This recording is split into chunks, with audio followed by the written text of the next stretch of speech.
Benchmark, the voice of business. Presented by LMD.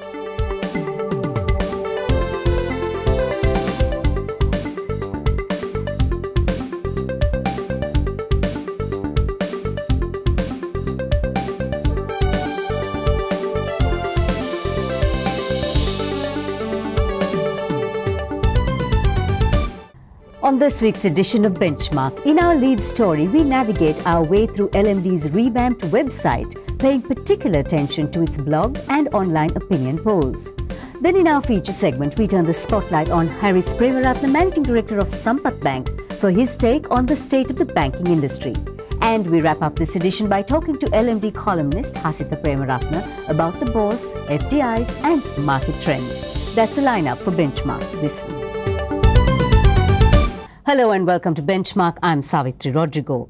We start our show today in cyberspace, as it were, by surfing LMD's revamped interactive website.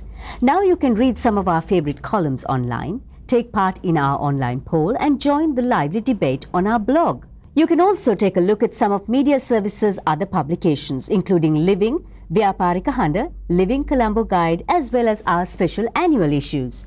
And if you missed a crucial interview on Benchmark, you can now catch us via LMD TV online.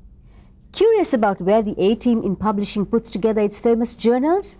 Take a virtual tour of LMD House, Media Services' purpose-built premises in Colombo 5. Our online opinion polls provided much food for thought recently.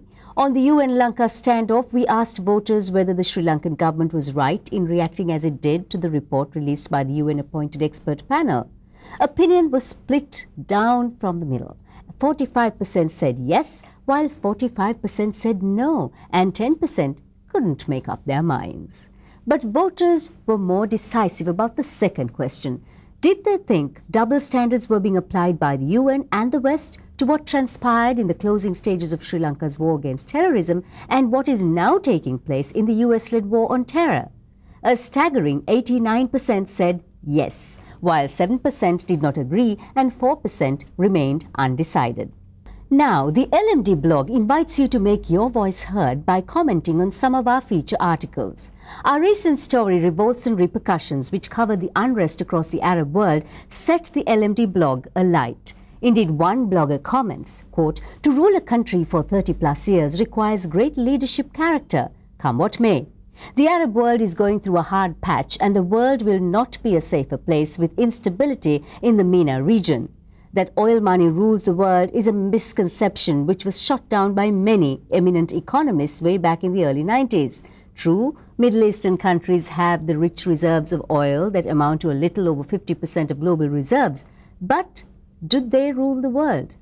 You have failed to address the real issue of the sudden eruption of Arab violence. My view is that it was more a social-economic issue, plus leaders being too comfortable in their seats.